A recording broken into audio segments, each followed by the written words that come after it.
night conservative talk show in America. Saclk Radio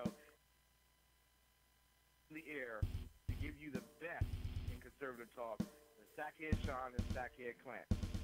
And we're working on the immigration papers for a certain other guy who happens to work here too.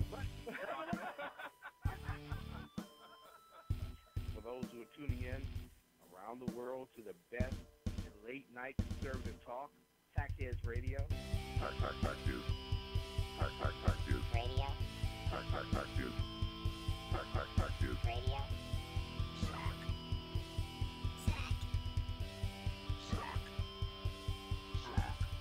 The best late night conservative talk show in America. In America. In America. Into the silo. And in this web was a large, I'm pretty sure it was the biggest spider I've ever seen. Ladies and gentlemen, welcome to the Sackheads Radio Show live on the SHR Media Network. Hold on, showing a little bit of cleavage. Let me clean that right up. Oof. Don't be wicked, sir. I was trying to get a loan. You know, in this day and age, I know you really do have to cover up. I think you'd look really good in a shawl. I do need a shawl, but like a thick woolen one that covers my head, my face, and my body. I definitely need that. Oh, you want a beekeeper's uniform then? That would be ideal, One each. really. Can you blame? I think that would be excellent. It is Thanksgiving Eve 2017. Thank you so much for joining us on SHR Media. And though it's Thanksgiving Eve, we are going to talk turkey. We are going to talk some turkey. About politics. We are. We're going to talk It's turkey. what we do. We just do it pretty damn well, too, I might add. If you're in the chat room, shrmedia.com. Click on live chat. Listen live and live chat all at once, and the chat room's right there. I was hoodling down Highway 99 today. Hoodling down Highway 99. In my Kraut car. And then I thought, Yabo. hey, wouldn't that be a good time to make a promo for the Sackhead show tonight? Well, why not? So I see all these videos on Facebook and Twitter and whatnot, and all these people are talking about shit. Yeah. And they're driving the car. So I thought, well, if they Why can not? do it, why can't I do it? Anything you can do, I can do better. The only problem with that is that when I can do anything better than you. Get to the house and I have a video, it takes about 10.5 years for that thing to upload. Well, you're way out in the sticks. Well, no, this is actually from Sacramento. Oh. From down in Ghetto Central where the wife is. So, and even then, the little bars on the phone. Not so much. No bueno. I'll tell you right now, it's very bizarre how that works, because there's some buildings I go into and I have amazing reception. Other like buildings 2 blocks away. Horrific. I can't figure the crap out. And I'm For like, example, did you line this with lead? Like, what the happened when they were building this? That's right. Yeah, you didn't know it, but you're in a skiff. Yeah. So it ends out being that way. But the weird thing is, I mean, everything is so, in terms of technology, things are so spotty. Bombast, who we have, Bombast, is not so good. And then I compare my internet at the cabin. I'm at the 4,000-foot level in the Sierra Nevada mountains, 90 miles away from here. But I compare my internet through, who the hell do I? Oh, AT&T. Mm-hmm. To the internet that she has. And she is in Population Central. Yes. Okay. It's like, this should be the finest damn internet ever. My internet is better. That's insane. That is absolutely insane. How does that happen? And it's amazing to me. Does it mean that the western redback squirrels are faster up there than they are down here? Is that what it means? Well, I can tell you, I can remember years ago moving into a place, and I had Comcast. Yeah, it was Comcast at the time. Comcast came out, and they were setting up my internet. And this is probably 11 years ago now, maybe even longer. Comcast came out, set up my internet. And the guy goes, he came in, set everything up, and tested it. And he goes, "Oh, I got to put a reducer on your line." And I said, "What? Whoa, no. And Did you start screaming? This is before they tiered out the speeds. This was just kind of everything was one speed. They weren't really tiering it yet. At least in that area, they hadn't. And I said, "Well, what do you mean?" He's like, "Well, you're at a junction between the main line that goes across the city and your house. Like, you tap off the main line that runs across the city, and if I allowed you to plug your modem in right now, it would blow your modem out. He's like, legitimately blow your modem out. I said, really? He's like, the amount, yeah. So he went out and he had to put 2 separate reducers, because the modem I think I had at the time was a 100 MIP modem. He had to put 2 separate reducers, and I was still getting 99 MIPs downloading. It was crazy. I've never had internet that fast in my life. Holy crap. Yeah, it was pretty substantial. Wait. Before we even go any further, this just in. This, to me, this is a first. Now, when I tell you this, I don't know if you're going to say it's a first, but it's the first I've seen. Okay. I'm in chat. Okay, there's Dan Butcher as HP Pundit. There's Yes, Mike. El Duce. Welcome to Mike. And there's one viewer, and there's Jeff Dunnitz. What? Jeffrey Dunnitz? And he's talking in chat. So hello to Jeff Dunnitz. Welcome. I thought I could hear him talking. It's great to see you in chat. He's up late. Is he okay? It's like it's 11. Jeff, I question your sanity. It's 11:09. I questioned it before he showed up tonight. Right and now. I love Jeff. I do too. Jeff is a kick-ass great guy. And he's on the SHR Media Network. he is on the SHR Media Every Network Wednesday. Every Wednesday live. Lid Blog is just amazing. If you don't subscribe and or read his website, you need to. It's absolutely great. It's funny. It's in-depth. He has a wide range in which he can write comedic. So he writes some incredibly in-depth and strong articles about politics and news and world events. Politics, the people that he's interviewed is amazing. Kurt Schlichter, any number of East Coast politicians. Yep. I mean, Jeff knows He knows a them lot all. of folks. He knows them all. But the thing that always gets me with Jeff is his comedic side. Oh, Jeff is funny as Oh, fuck. my okay, God.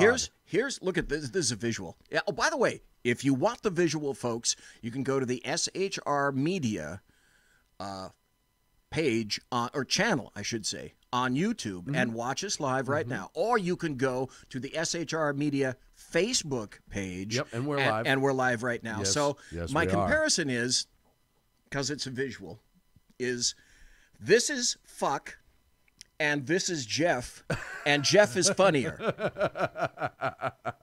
So I'm merely stating the truth. He is pretty goddamn funny, and I appreciate having him in chat room tonight. It's nice to see him show up. And he says he wanted to tell everybody to have a blessed Thanksgiving. And we wish the same. And obviously, What a nice guy, Jeff. everyone Thank needs you. to have a blessed Thanksgiving. And you know what I love about Jeff is every holiday, Everything. Well, and I hope he doesn't get mad at me for outing him. Every holiday, I always get a personal message, not just like a group like, hey, everybody, but I get a personal message from Jeff wishing me well for that holiday. And to me, it's just always really nice. It means a lot. He is just, he's really a sweet and amazing guy and very talented, very funny. We're really, really, really lucky to have him on board here. On the other hand, Well, he's a prolific writer. Yes. He knows everybody in politics. He knows everybody in D.C. Yes. And then on the other hand, you have the second best newsman of the business, Dan Butcher. So, you know. Who is in chat right now? And also, Dan, I know you're listening. He's starting on me already. We spoke last night. Dan devoted 2 hours again to the show last night. He doesn't have anything to do. And- That's why. He's hanging around. He's got nothing. He's hanging around the corner. Well, what you don't realize happens is Mrs. Butcher sticks him into the office when she can't have enough, when she's just done with him, right? And eventually, like, that's all he can do is call in and talk to you because he's not allowed to do anything else. The funny you should say that He about gets hurt when he does. funny you should say that about The Office, because when I talked to Dan, and this is a little insight, Dan, by the way, I can hear your office chair squeak. And especially last night, I did everything I could to make sure I was a good boy. I didn't laugh. I wanted to. I almost did on a couple of occasions, but I thought, nope, don't do it. Jeff Dennett says, with all the things that we're saying about him, he says, you're embarrassing me. Oh, come on, Jeff. If you really want me to embarrass you, I can go a lot And further. then Mike says, Spreaker doesn't appear to be working. Oh, let me check Spreaker. Nope. I am showing that we have fully rock and roll activated. Hell yeah. Well, as a matter of fact, yep, there we are at the top because I just refreshed the page. If you want to listen to us on Spreaker, folks, go to shrmedia.com, click live chat, or you can click on air on the face page, and then you'll come to the chat room page, and up at the top, there's this long kind of wavy looking kind of thing with a yellow triangle. It should auto start. And just, if it doesn't auto start, hit that yellow triangle, and boom, you're playing the show. I want to just circle back to Danny Butcher really quick because I joke about Danny. We should always circle back to Dan Butcher. I joke about Danny all the time, but anyone who has listened to the show knows that my friendship with Dan goes deep and far. And I've spent some time personally with the man and his beautiful wife, and I love them both dearly. Dan Butcher is one of those guys. We talk business quite a bit when we talk, but he goes out of his way to call me or text me and message me, not at all business related, just to say hi. What a nice guy. When you work with somebody on a regular basis, I think that means a lot. He's always checking on me. He's always making sure I'm doing all right. And I know he's like that with everybody. But I just, for all the ball busting I do for Danny Butcher, which he deserves, by the way, which he deserves. Excuse me. You okay? Yeah, all right. You said everybody. Excuse me. Oh, he doesn't do it to you? Huh. Funny. Oh, Dave Milner. Welcome to Dave Milner in chat. Dave, you're in Agador's chat. Chat room. Thank you so much for joining us, Agador. Very happy Thanksgiving Eve to you. I'm back. I'm still back at Jeff Dunnett's being in chat. You really stuck on this. Especially when it's like, I was talking about Hugh Hewitt. Hugh Hewitt left the West Coast last year and moved over to the D.C. area so he could get, better interviews, blah, blah, blah. Well, he's on at 3 damn o'clock in the morning. Right. So my listening to Hugh Hewitt live, that crap's gone. Right. So in his place now, I listen to Larry Elder, who actually, don't tell anybody, but I actually like Larry Elder better. Better than Hugh. Than I do Hugh Hewitt. But anyway, having said that, I'm not getting up at 3 o'clock, so I thank Jeff for staying up so late. It's 11:15 on the right coast, so Jeff, I appreciate it very much. Oh, here's another weird thing. This is weird. I'm not quite sure the dynamics of it. I don't know if we're ready to go into politics just yet. Okay. But Hugh Hewitt happened to get the first ever conservative interview today with Hillary Clinton. Wow. Before today, she has never gone on one, even kind of semi, sort of, maybe kind of conservative radio show ever. And went on Hugh Hewitt. Now, I have not listened to it, but that's later on we're going to talk about Hillary's kvetching about stuff.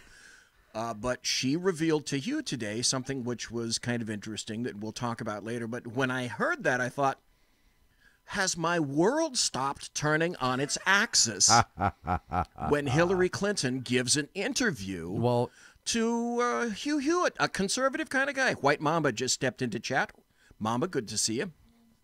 Here's we talked a little bit about this, and here's why, in my opinion, she has to. She is in so much damage control now. Oh, when we get into the Bill and Hill show later on. It's pretty. So that's why she's doing that, and it's just absolutely horrific. That it shows you where we are in these times, because she's like, shit, I got to go into the devil's den, so to speak, in her opinion. Oh, can you imagine and give an interview? The enamel that must have come off her teeth to do that, or the deal with the devil that Hugh Hewitt made in order to get her on the show.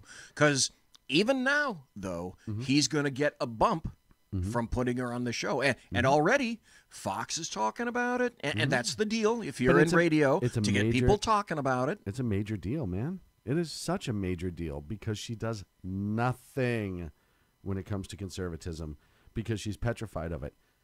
But I digress because we have other things we have to talk to. We're past general jackassery. God, where do we start? There's so much stuff. Where do we start? Let's start with the simple one.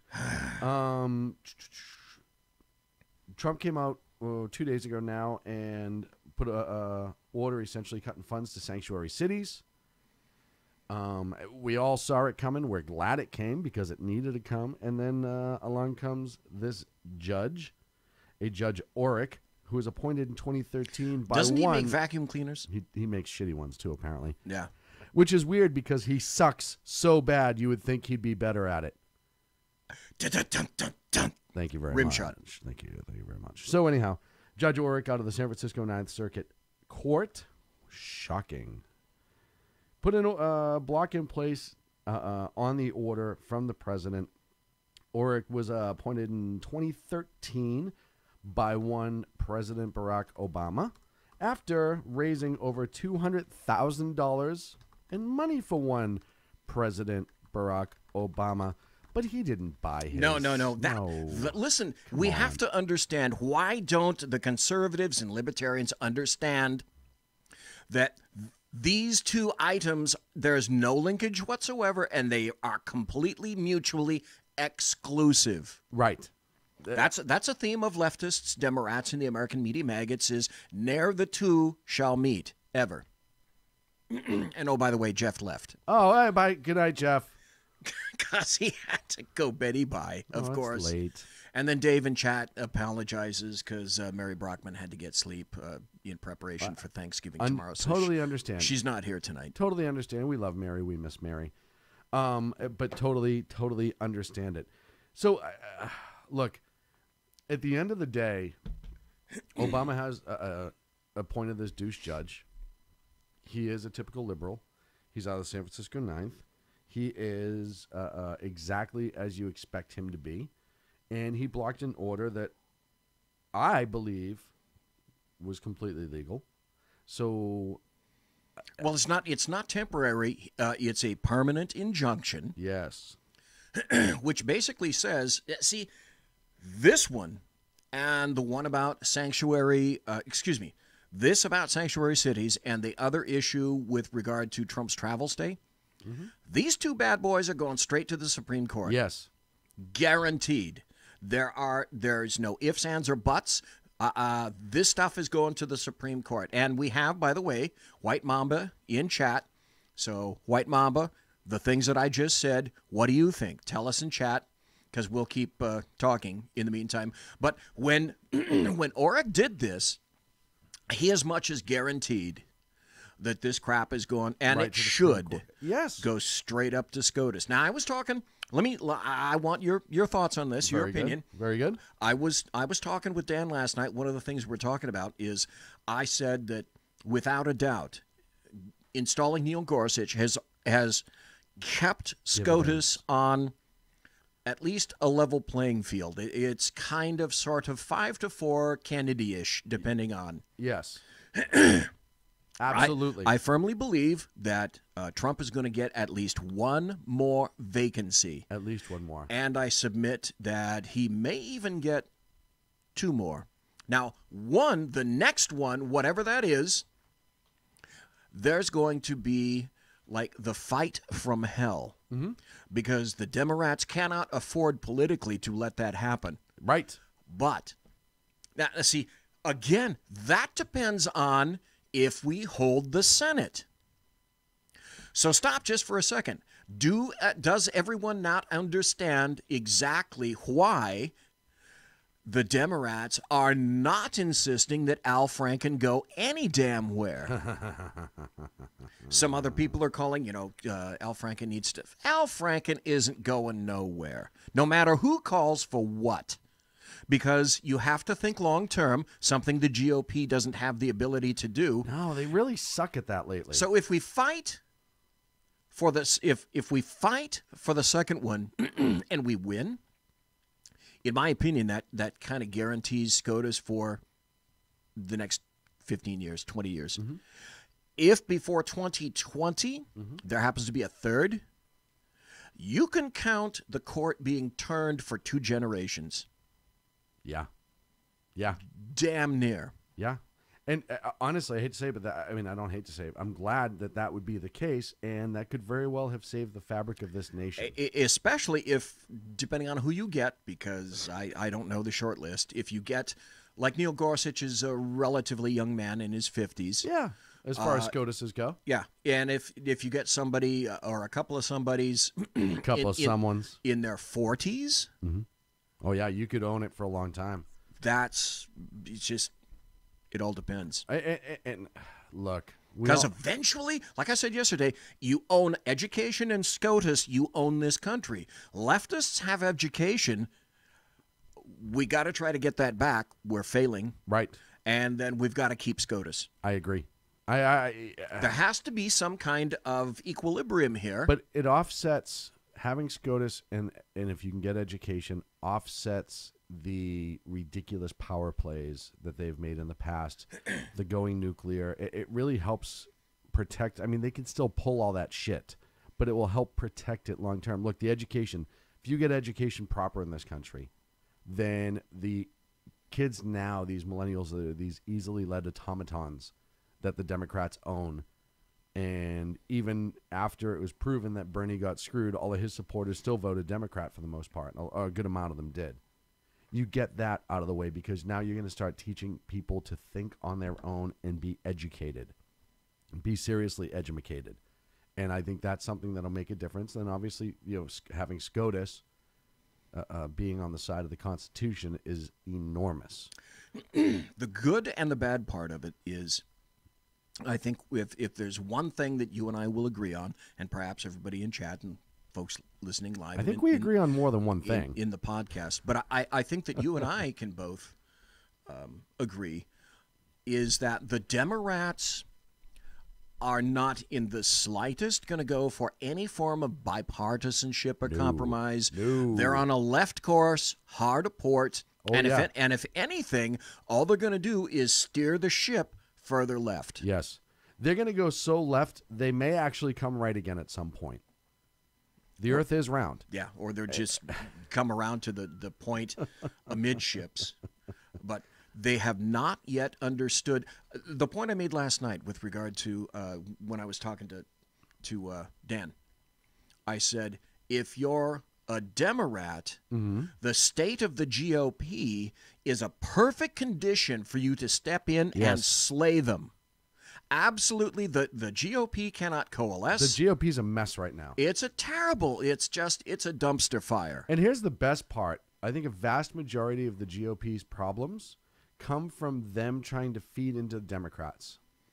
Well, They've created their own hell. that and fear and BZ's DC axiom. Yeah. But having said that, though, on the other hand, the Democrats themselves are a dumpster fire. Oh, yeah. And if the GOP could coalesce around itself, Slightly. it could kill the Democrats. So, but both sides are upside. They're so upside down right now that neither one have the ability to pull themselves out of the pit that they're currently in. So it's funny because you said you equated them both to a dumpster fire, and I have to correct you there. First and foremost, the GOP is a dumpster fire right now. The Democrats are an outright pile of manure on fire. It is amazing how horrible they are right now, and nobody's talking about it. If all of this other, and I'm not saying it's not important, but if all of this other news from the last 2 months, 3 months, That's a perfect intro. had not been brought out, we would be highlighting how fucked up the Democrat Party is right now. They are a ginormous, infested mess. We got 3 minutes to the break.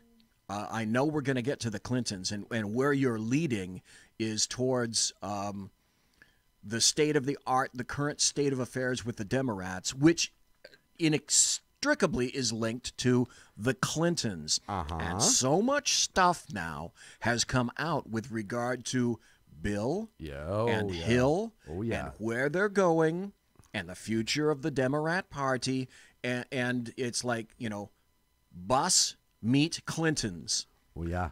Who next will get hurled. And that bus has some spiked tires on it. Oh, it's going to hurt somebody. It's pretty nasty. It's really going to hurt somebody. And look at, I mean, Donna Brazil's book is the tip of the iceberg. And listen, I said this last week. Donna Brazil's book, to me, is a sign that all the Democrats think. Now, this is going to be a train of two thoughts, right? Because as left as Hillary is, Bernie's that much further left. But the vast majority of the party thinks that the Clintons are the problem.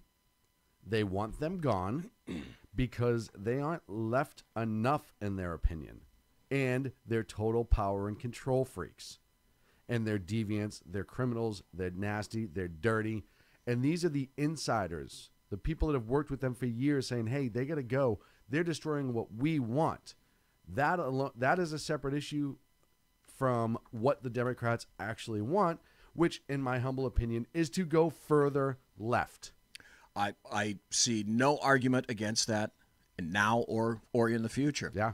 With this one interesting caveat, and I'll wrap this up before we go to the break. Of course. One of the reasons I think that Bernie didn't or couldn't win yet, and I have to say yet, is because the big donors to the Democrats are kind of the same big donors to the establishhacks in terms of it's always been and always will be, unless there's a nuclear fire somewhere. It always will be quid pro quo. We cut you a check, you do some good shit for us. So installing Bernie Sanders, because if there's one thing that I have to say about Bernie Sanders, he's truthful, he's honest, he tells you exactly what he believes he is. He's a socialist. Mm-hmm. And so I have to admire him for at least he's honest. He's telling us what he is. But the other thing is, he wants to, if he were installed as president, he would rip out all the cash. Oh, yes. And then if politics, if that's the winning side in the Oval Office, then all the power mongers are starting to think, oh, well, that can't happen. Yeah, well, here's the thing. I know what you're saying about Bernie saying he's a socialist, but he's also driving around a $100,000 Audi talking about the blight of the poor man. And he's got a couple of houses. Yeah, the man is a convenient socialist. He's honest about what he wants to do, but he's not honest about who he is. And that's just a friggin' reality. Limousine liberal, anyway? Yes. Folks, we are up against the very first breaker on the Sackheads radio show. When we come back, we're going to get into the Clintons like Bill got into interns. That's right. Okay, all right. That's right. That's a nice simile. I'll take it. I went all there. Right. Yep, you did. Well, here comes the hate mail, ladies and gentlemen. All that and more right here on the Sackheads radio show, live on the SHR Media Network. Conservative media done right. You're listening to the SHR Media Network. Hey, it's Sean from the Sackheads radio show. Also one of the owners here at the SHR Media Network. Are you opinionated? Have you ever wanted to do your own show? Have you ever heard somebody like the Sackheads and go, yeah, I could probably do that better? Well, now's your chance. Send me a 5-minute clip at sackheadsradio@gmail.com, and maybe you can be part of the SHR broadcasting team. sackheadsradio@gmail.com.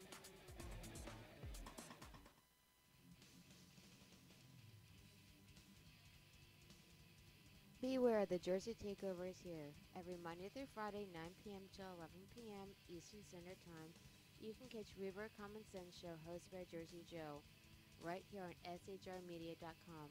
Only Jersey can deliver hell like no one else. So consider this your fair warning.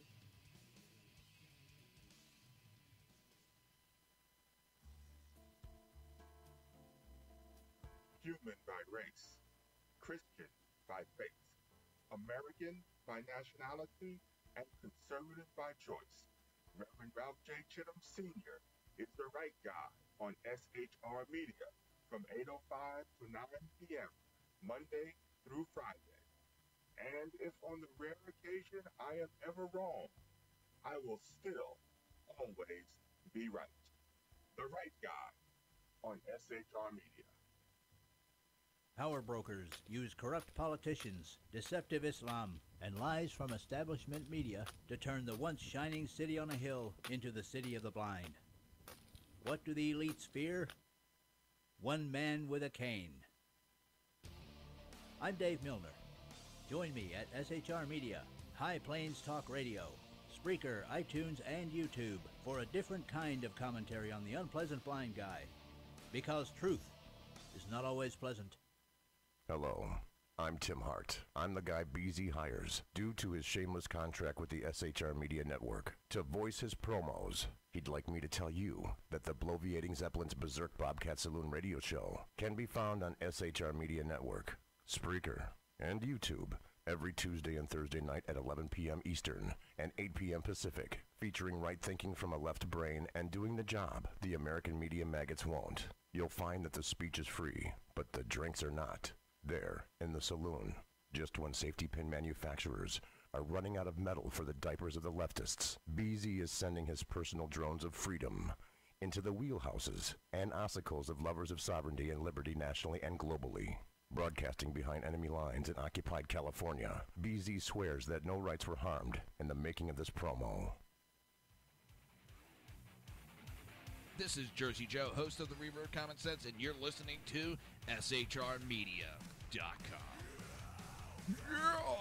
Boom, boom, boom, boom, boom, boom, boom, boom. Welcome back to the Saclk Radio Show live on the SHR Media Network. Thank you so much for joining us. Jersey Joe, that lucky bastard, took the entire week off. Yeah, I know, right? God, I want his schedule. No kidding. He didn't even check with me again.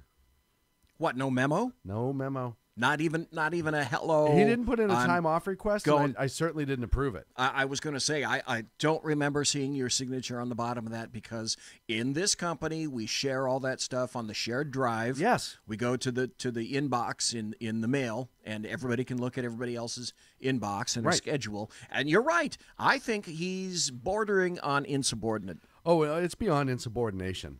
It's tomfoolery. It's jackassery. And it's shenaniganry, and I won't have it. It's not permitted. It's not permitted.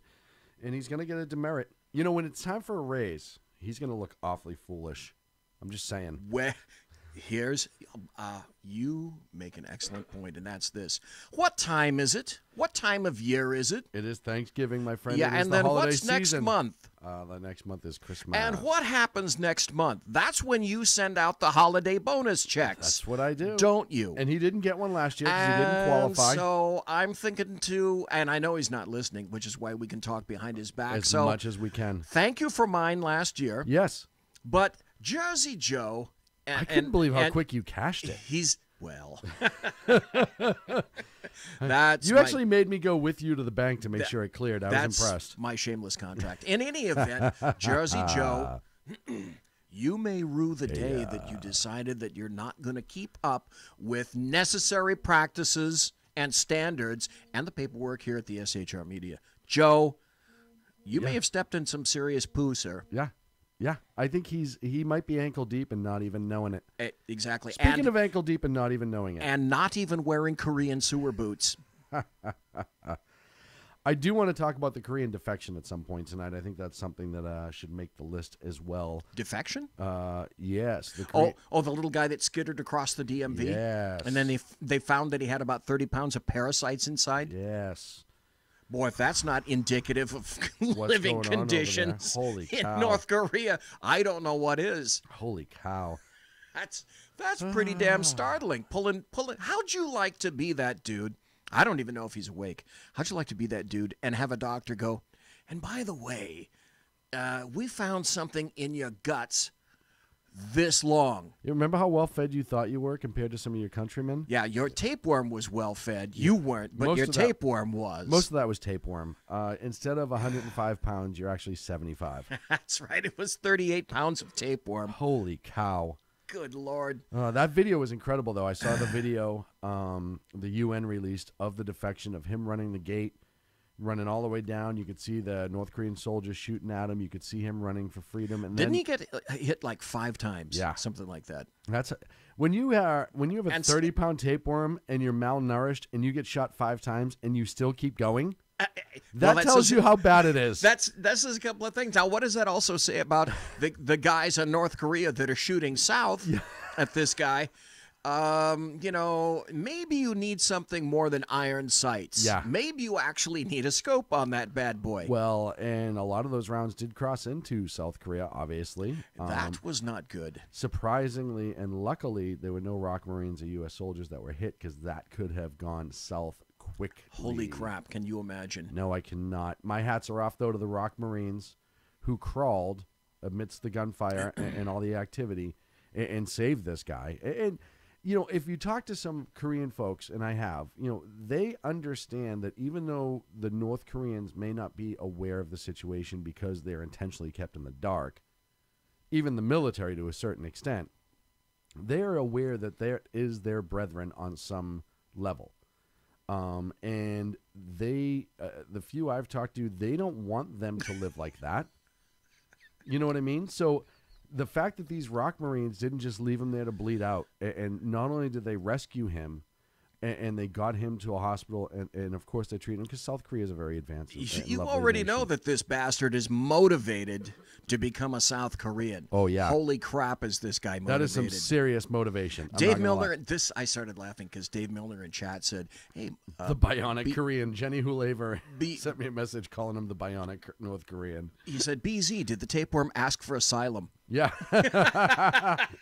Yeah, you know what? Now that's some funny shit. I didn't take that into consideration. Maybe it was the tapeworms trying to get out. Right. Maybe he's going. Maybe they took over the. They took run over faster! Run faster! They took over the guy's body. They're like, all right, when we get shot, the tapeworms take the bullets. The tapeworms are taking the bullets. We gotta go. Speaking of gotta go, we gotta move on. But if you have a chance to see that video, make sure you check it out. Oh, Bill Clinton, new accusers, air fuck one and more. This is not. Oh God. So if you are any person, not even the former president, sitting president, whatever, if you're any human being and your name comes up repeatedly with two separate private airliners, one of them nicknamed Airfuck One and the other one nicknamed the Lolita Express, I don't care what you want to say. Clue. That is a clue that even the FBI could pick up on. It is enormous. You have the Lolita Express, the airplane that was allegedly running grown businessmen down to have sex with children. Yeah, the nice little pedophile airplane. And then you now have Airfuck One, which was owned by Ron Burkle, who worked for Playboy when Clinton was doing some fundraising and nonprofit work with him. The four accusers are all former Burkle employees, some of them in their late teens when the alleged harassment and sexual assault happened. I know we talked about this last week, right? When you look at the mindset of these people who victimize and attack people, this fits Clinton's MO, right? Because Monica was 21, 22. She was young. Oh, well, and I can't not do this. All these girls allegedly were late teens, early 20s as well. It follows a pattern. Immediately, you have to add credibility to it, right? I mean, listen, you have Democrats now that are starting to say, oh, maybe we should rethink the Clintons. You have, prime example. This isn't Bill Clinton 20 years ago. No, this was like a year and a half ago. This is Bill Clinton about 5 years ago. This is his proclivity. That's what he's doing now. He did it then. He's doing it now. How'd you like to be the chick in let's see, that would be the left of Bill Clinton with his cold, clammy hands on your shoulder. Does that not give you the ickies or what? It's like getting groped by the crypt keeper. Oh, God. But it follows the pattern. Now you have Democrats who are coming out saying, oh, well, maybe the Clintons should be rethought. And we need to look hard again at what happened. You have some of his defenders coming out and said, well, he's already lived through this once. Well, this is a new set. This is a new set. No, I've also read the allegations that he's spending a majority of his time down in Arkansas. Hillary spends almost no time down there with him, rightfully so. Well, she wants to hire private investigators to dig up dirt on these women like she has done in the past to try to destroy them because in her mind, she has another race to run in 3 years. Let me ask you this question. Dan and I were talking last night, And he seems to think that Hillary still has power and she's going to come back. I'm of the opinion that the Clintons you can almost officially stick the fork in them when people on the left start skewering the Clintons. Yes. And there's other They're stories making that distance. we're going to get into. But when you've got people that are former supporters of Bill and Hill now going, no, it's time to move aside. And like the Bushes are yesterday, the Clintons are yesterday now, with some exceptions. Now, there's some people that are saying or thinking in terms of actions that the Clintons don't count them out yet. They still have some power. So the question, I asked this of Dan. He and I talked about it last night. Who do you think has more power, Sean? Bill or Hillary? Hillary does, by far. Hillary does. Bill's been in the background for a reason, right? I just mentioned he's been hanging out in Arkansas the whole time. He's probably doing what we don't want to know about. She's staying as far away as possible because she still wants to run. Now, I'll tell you right now, I think in Bill's mind, I can almost guarantee you Bill's probably wants her to pack it in and just say, hey, we're done. We're done. You live up there, I'll live down here, and we'll call bygones be bygones, but let's not run any more races, okay? Because he knows that she's making a fool. Bill's a savvy politician. He's a complete scumbag. He's so much smarter than she is, Yes. It's not even remotely Yes. funny. However, she is much more vengeful and vindictive yeah. than he could ever be. Well, and I think that's how those two became successful, right? It's a marriage made in hell. He was the suave politician who everybody loved and everybody who met him liked him. He's easygoing, he's funny, he's friendly, all these things. And all then, the things she's not. All the things she is not. And then when it was time to drop the hammer, on Bill too sometimes, according to Arkansas State Police, but when it was time to drop the hammer, that's when Hillary would come in. And I always go back to Tammy Jackson's article, The Bodies of Hillary Clinton. The reason it's not the bodies of the Clintons. I think everybody knows that when it comes time to be evil and nasty and wicked and do horrific things, Hillary is the hatchet woman, and she's proud of it. And I don't think she cares who she ruins. I don't think she cares who she hurts. She wants that power. There's a reason that as soon as I got out of the White House, she ran for Senate. It wasn't because she wants to keep serving her nation. Oh, yeah, that's It's because she wanted the power to come back. Right now, you're a nobody. You're ex-first lady. Well, what are you supposed to do? You're supposed to do what the other ex-first ladies do and just kind of enjoy your life.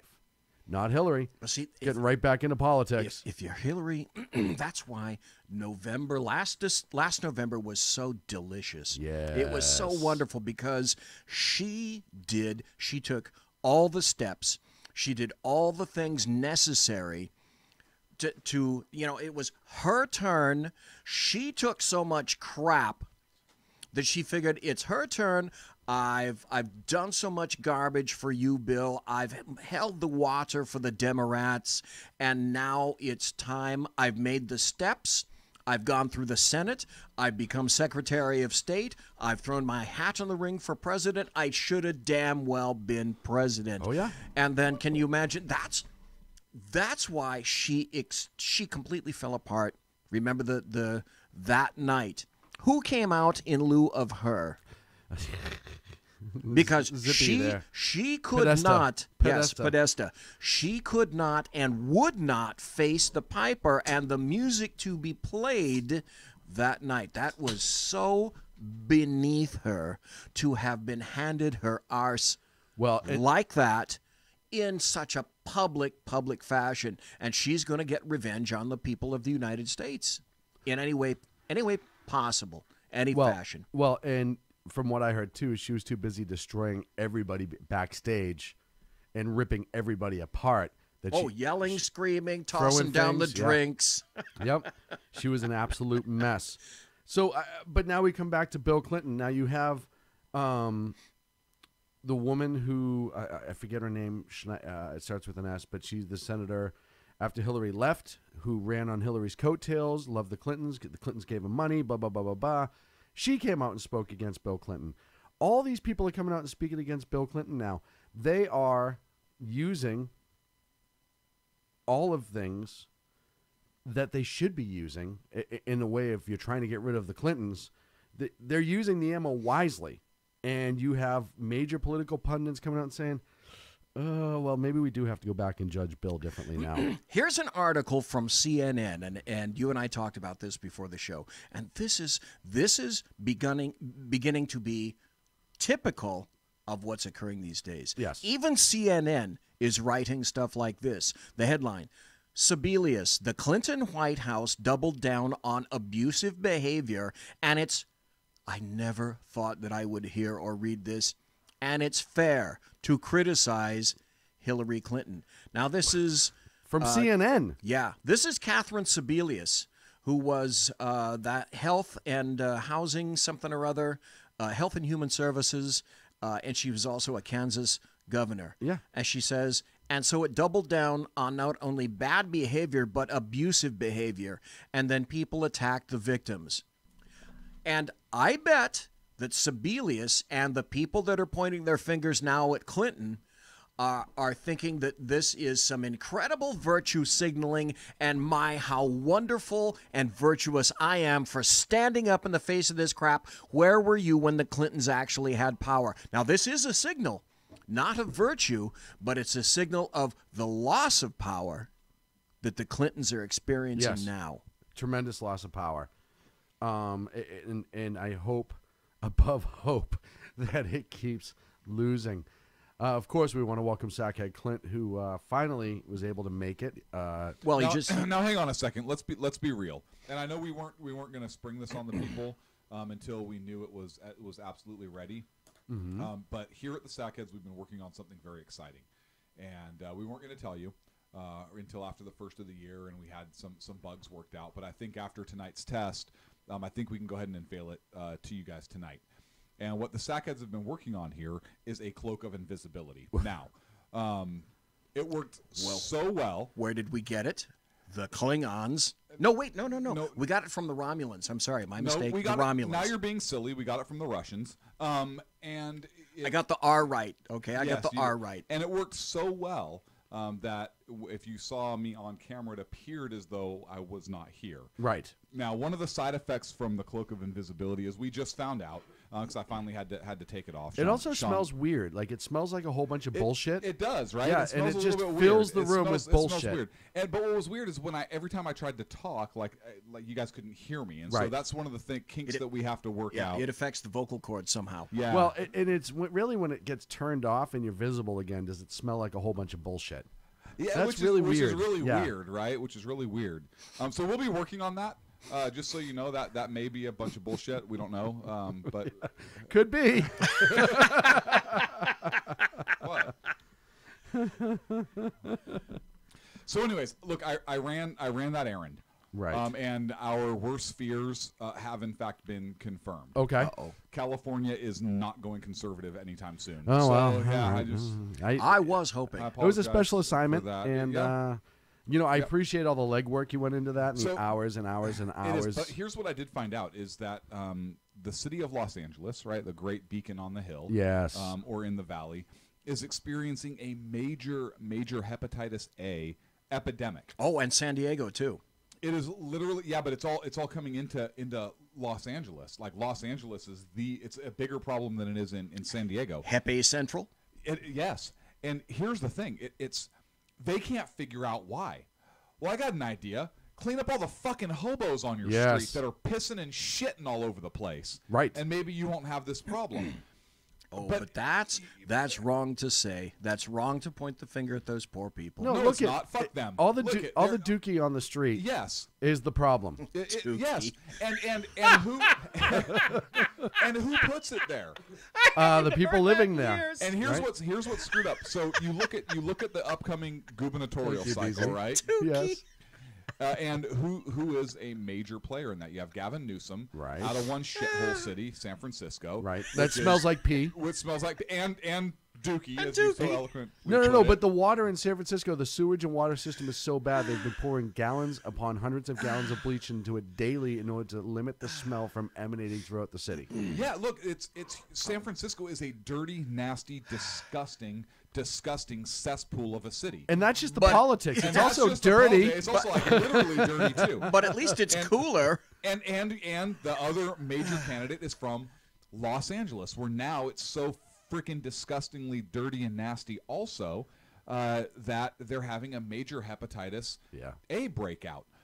Folks, this is what those policies do. This is what, and now they want the state to be this. No, Clint, this that's what haven. shit does. The policies didn't do it. The shit did it. It's Yes, the but- shit's fault. but no, hang on, no. If we can No. blame the gun, And hang on. Yeah, oh, that's true. Hang on. Shit in, shit out, right? So we get shit in terms of politicians, and we get shit out literally on the street that everyday people get to walk through. we and were bring that having home. such a nice conversation a few minutes ago, and now we're Well, discussing sometimes things like this need feces. to be said. The other thing that's just Hang on, great. did that not need to be said? It did need No, to be it did said. need to be said. Absolutely. No, That it's is just- state politics. This is what's.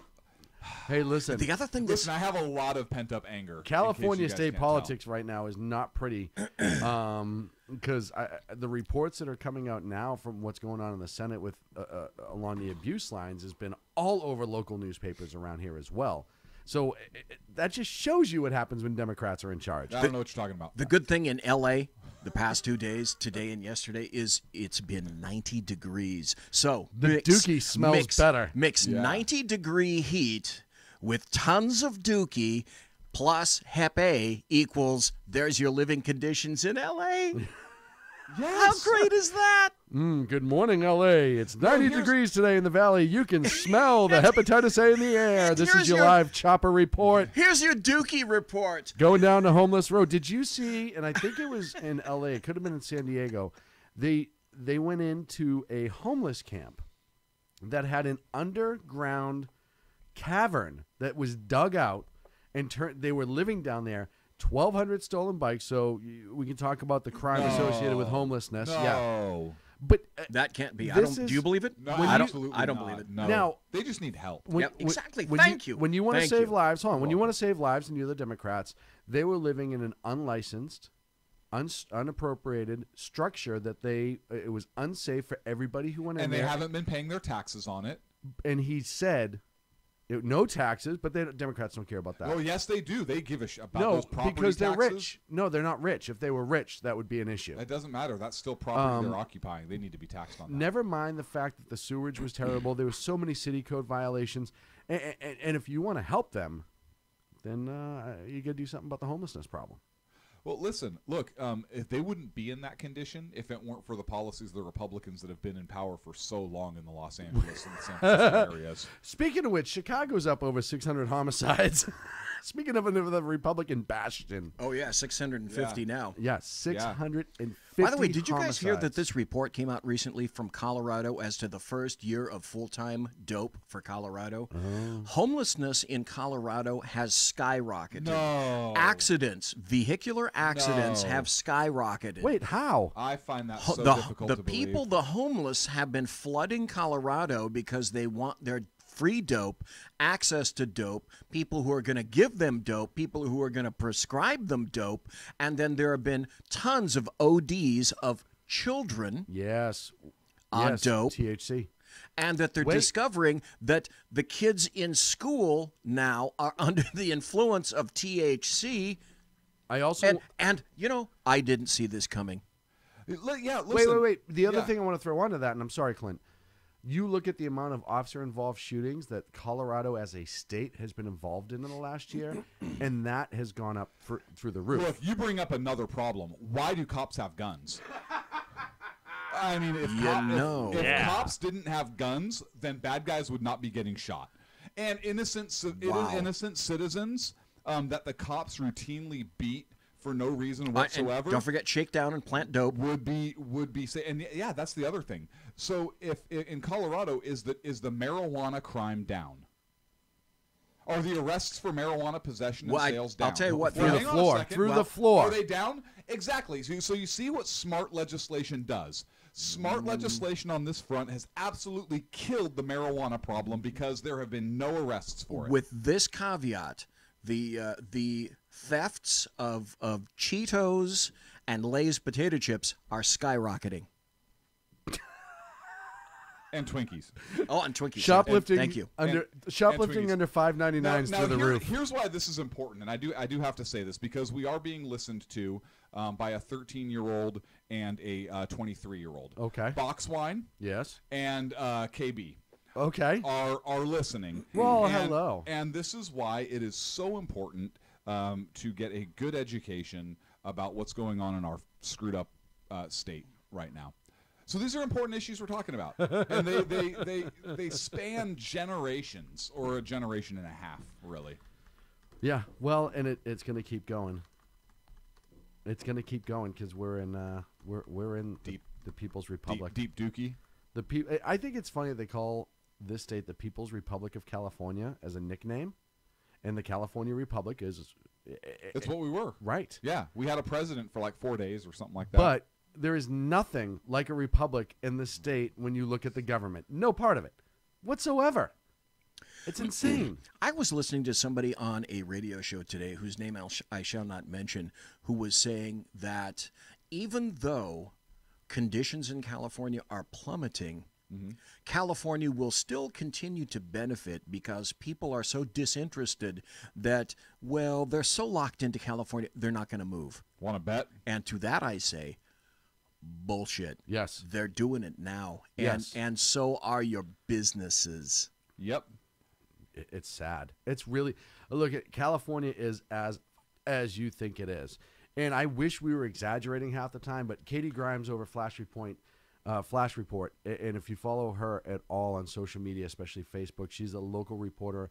She is one of the few conservative reporters that covers the California State Assembly and California State government.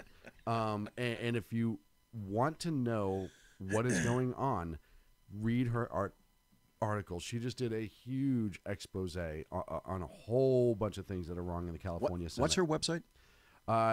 Just if you look her on Facebook, she links all of her articles. She writes in a couple different places. But her name is Katie Grimes, and she's incredible. She's also does a lot of radio. Oh, Flash Report, is that it? Yes. Okay, let me see if I can snag this up and put it in chat. There you go. But yeah, it's definitely a. What are you doing? The URL. I'm going to put it in Fucking chat. Technology. I know. You just said URL, and Clint just peed a little bit. I know because he's like, I know I should know what this means. Yeah. And I'm not looking. I'm like, I am not L. I am not looking under this table either to confirm. I'm a URL. Call me an L. Call you an L. Man. All right. Well, we're up against a break. We are. Yeah. We are. Yeah. I am. It is. It is. Here, play with this, Ron. Here, give this out, Vinny, Jimmy, all the boys. Wait a minute. What the hell kind of a URL is this? This is wacky. URL. You're an L. You're an L. Talk to me that way. We're up against the break here on the Sackheads Radio Show. There when we return, we have a whole bunch of topics. I want to talk a little bit about Norco and terrorism, NOCO and terrorism, and Fusion GMS, and I am sure we will get into a whole bunch of other shite right here on the Sackheads Radio Show live on the SHR Media Network. The best late-night conservative media done right. You're listening to the SHR Media Network. Hey, it's Sean from the Sackheads Radio Show, also one of the owners here at the SHR Media Network. Are you opinionated? Have you ever wanted to do your own show? Have you ever heard somebody like the Sackheads and go, yeah, I could probably do that better? Well, now's your chance. Send me a 5-minute clip at sackheadsradio@gmail.com, and maybe you can be part of the SHR broadcasting team. sackheadsradio@gmail.com.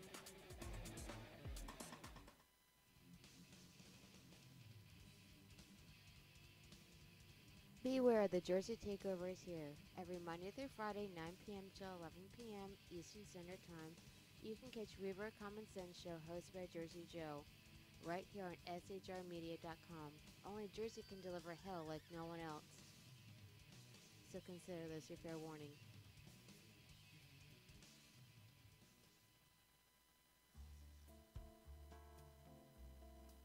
human by race, Christian by faith, American by nationality, and conservative by choice. Reverend Ralph J. Chittum Sr.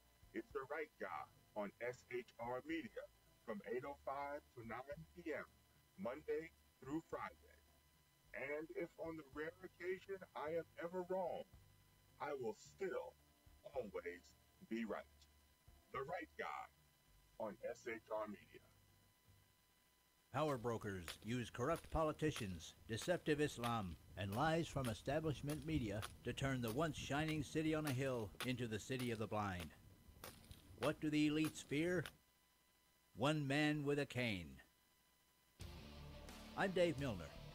Join me at SHR Media, High Plains Talk Radio, Spreaker, iTunes, and YouTube for a different kind of commentary on the unpleasant blind guy. Because truth is not always pleasant. Hello, I'm Tim Hart. I'm the guy BZ hires due to his shameless contract with the SHR Media Network to voice his promos. He'd like me to tell you that the bloviating Zeppelin's Berserk Bobcat Saloon radio show can be found on SHR Media Network, Spreaker, and YouTube every Tuesday and Thursday night at 11 p.m. Eastern and 8 p.m. Pacific, featuring right thinking from a left brain and doing the job the American media maggots won't. You'll find that the speech is free, but the drinks are not. There, in the saloon, just when safety pin manufacturers are running out of metal for the diapers of the leftists, BZ is sending his personal drones of freedom into the wheelhouses and ossicles of lovers of sovereignty and liberty nationally and globally. Broadcasting behind enemy lines in occupied California, BZ swears that no rights were harmed in the making of this promo. This is Jersey Joe, host of the Reverb Common Sense, and you're listening to SHR Media. Thank you for the mashed potatoes, by the way. No problem. Did you make those? I did. Nice work. Welcome back to the Sackheads Radio Show live on the SHR Media Network. Thank you so much for joining us. Did you this actually Thanksgiving mash the Eve. potatoes, or did they come out of a damn box? They actually came out of a bag, but they were pseudo mashed. But I added all the deliciousness. Yeah, they were flavorless until I touched them, and then magic. It's like, bing. Garlic parmesan. You know what's weird is if Michael Jackson never made that comment, like that would be oddly inappropriate. The Michael Jackson Sail Boys pants half off. Very inappropriate again. Yeah, thank you. Welcome to the Sackheads Radio Show. Oh, man. So North Korea being designated as a state sponsor of terror. Let's see. Who, because North Korea was on that list as a state sponsor of terrorism, who removed that specificity in 2008? Ooh, I'll take Barack Obama's stupid moves for 200. George Bush. Ooh. Damn, so I would have got that wrong. Which Bush? George. Which one? HW or W? W. HW or just W? W. Just plain W? In 2008. No H? Nope. So W. Now think about that. That was stupid. Think about that. Number one, I'll never say anything good about a Bush again because... Whoa. Listen, George... there is plenty of good things to say about Bush. Now, yeah, and I don't look. Look, BZ. I don't judge. Let me be like that's awesome. I'm very happy for you, but I'm gonna say very good things about Bush. I love Bush. Maybe I should be specific about that. About Bush, be very specific when we're talking Bush. The Bush is Jeb, George, etc. Oh, coming out and trying to excoriate Trump as if the past 8 years didn't exist, and they were running in complete radio silence with regard to Barack Hussein Obama. And further... Good. I'm sorry. He just... Was it visual? Did I miss something? I was looking down at the computer screen. I am stuck between the first 45 minutes of the show and after Clint came up. What a different show it miraculously changed into. What a difference a day all of a sudden makes. we're talking about Levin Bush and not the president. What? El Presidente. What? Come on, man. Come on, man. Why you do me like that? So I'm sorry, BZ. Please continue. So what that says, that's a hell of a comment on George Bush, thinking that North Korea is actually going to put down their nuclear arms if they're taken off the terrorist designation. You think you're actually that stupid Why are you looking at Sean when you said that? Yeah, no shit, old man. Right? What the hell? Like, what the hell? I come in and all of a sudden you want to gangbang Sean? I mean, gang up on Sean? What is this? Wait, how did I end up in the middle of it? That's what happens. It's by definition. Listen to what I just said. That's you end up in the middle. That's not my fault.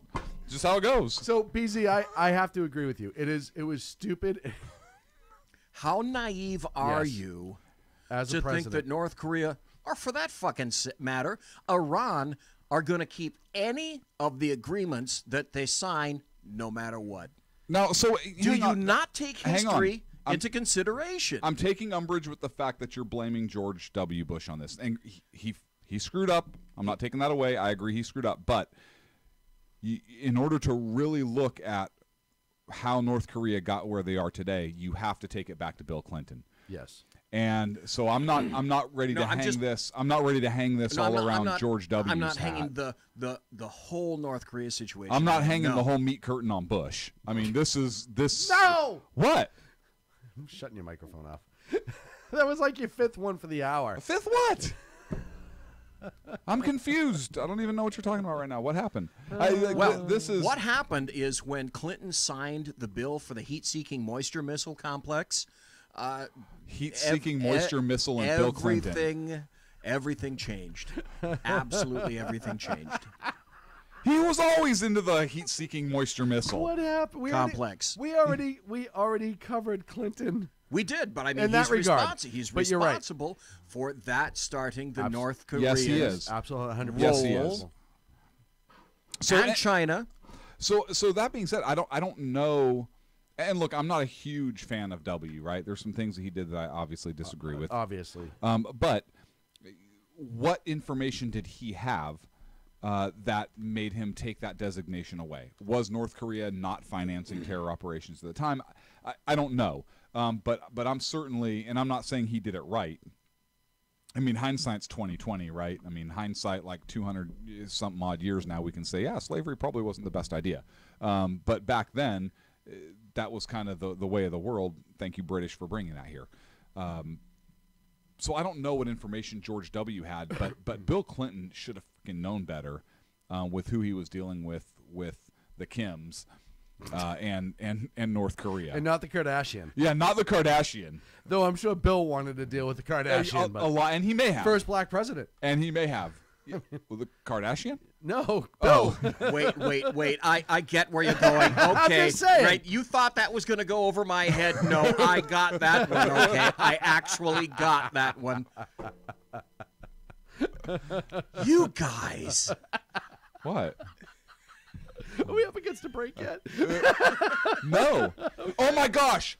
I got called a dirty Caucasian today downtown. What? No. Yes. Or not today, but yesterday. You are Portuguese. In downtown Sacramento. No, I did. I got called a dirty Caucasian. My window was down, and I got yelled at from a hobo who was of African descent, and she yelled at me and called me a dirty Caucasian. Though this is a true story. I had two witnesses with me. Had you not taken a shower? No, I had taken a shower. Were there flies buzzing around you? I was making a left-hand turn from northbound 10th Street to leftbound or westbound onto I Street, and right there on the corner to my left, as I hooked my turn, I got called a dirty Caucasian. I wish I was there. Oh my gosh! I stopped. No. I so wish I was there for this. I stopped the car. Yeah. And I looked at her, and she looked shocked that I even stopped, right? Like, oh, my God, this white guy must be crazy. And I said, I don't even know where Caucasia is. You know, she looked. Is it a separate continent? It's the Caucasus. She looked like an armadillo doing a math problem. The look on her face, yes. The look on her face. Doing a math problem. Yes. The visual alone got me. The look on her face, and she was like, "Well, you're Caucasian," and I was like, "I don't even know where. I've never been there. Tell me about it. It sounds exciting." She literally thought I lost my damn mind and turned and went the other direction. She would not be wrong. She would not be wrong about that. You did lose your goddamn mind a long time ago. So that part she'd be actually very accurate about. So I actually had this conversation with somebody. I said, I've never been to the beautiful country of Caucasia. And they're like, no, it's the Caucasus in Eastern Europe. I haven't been around a lot of Caucasus either. I haven't been around. No, neither have I. BZ, what's it like? That's just not funny, man. So the designation with North Korea. What does this